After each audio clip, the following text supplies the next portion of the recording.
Isang mapagpalang araw po sa inyong lahat. Ako po si Dan. At ngayong araw, ilalahat ko po ang aking mga natutunan sa devotion ngayon na pinamagatang Alone Time with God. Our scripture po is Mark chapter 1 verses 35.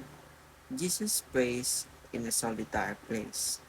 Very early in the morning, while it was still dark, Jesus got up and left the house and went off to a solitary place where he prayed.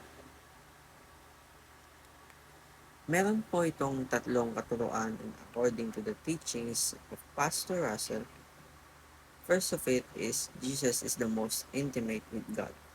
Sinasabi sa verse na ito na ang paggising ni Jesus ng maaga at paghahanap ng isang tahimik na lugar kung saan siya ay mag-isa lamang at doon upang siya ay manalangin sa Panginoon na isang palatandaan sa kung gaano siya ka-intimate kay God. This intimacy is evident in his priority to commune with the Father even amidst his busy ministry. The passage reveals Jesus' independence on and closeness to God, showcasing a model of perfect communion and unity. His intimate relationship with God is foundational to his identity and mission, and this verse highlights the depth of their connection. Second is Jesus is our example of being alone with God. Pinakita ni Jesus ang wastong pakikipag-usap sa Panginoon, and Jesus' practice of withdrawing to pray serves as a powerful example for believers. It shows that even Jesus, the Son of God, needed time alone with the Father. This example teaches that personal and private time with God is essential for spiritual growth and strength. It demonstrates the importance of solitude in developing a deeper relationship with God, away from distractions and the demands of daily life. Pinupunto lamang ng gawain na ito na we should prioritize our personal time with God just as Jesus did. And the third is Jesus starts his day by fellowshipping with the Father. The fact that Jesus began his day with prayer indicates the importance he placed on starting the day with God. This practice reflects a rhythm of life where a fellowship with the Father is the first and foremost activity. It sets a spiritual tone for a day, aligning one's heart and mind in God's will. So by starting his day in a prayer, Jesus models a lifestyle of continual dependence on and communion with God, which is a crucial living for out one's faith daily.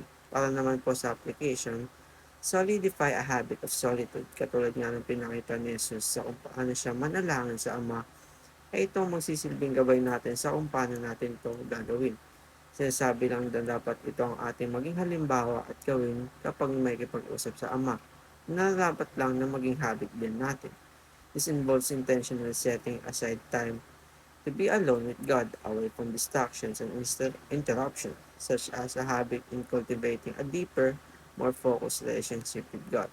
It allows for reflection, confession, and hearing God's voice more clearly. Regular solitude with God can lead to greater spiritual maturity and intimacy with Him. Set a regular meeting place with God, just as Jesus went to a solitary place to pray. Believers can benefit from having a specific location dedicated to meeting with God.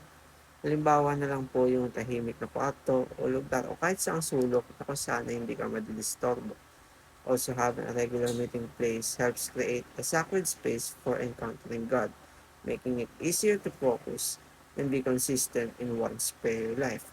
It becomes a special place associated with God's presence and can enhance the quality of one's devotional time. Start each day with God. Following Jesus' example of beginning a day with prayer encourage us to prioritize God from the moment they wake up. Starting the day with God involves dedicating the first moments to prayer, scripture reading, and reflection. This practice helps the center the believer's heart and mind on God. It establishes a foundation of spiritual focus and reliance on God, which can influence one's attitudes, decisions, and interactions throughout the day.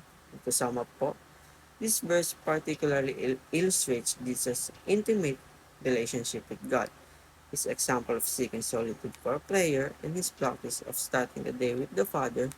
And these teachings and applications encourage us to develop similar habits in their spiritual lives. fostering a deeper connection with God and setting a strong spiritual foundation for daily living.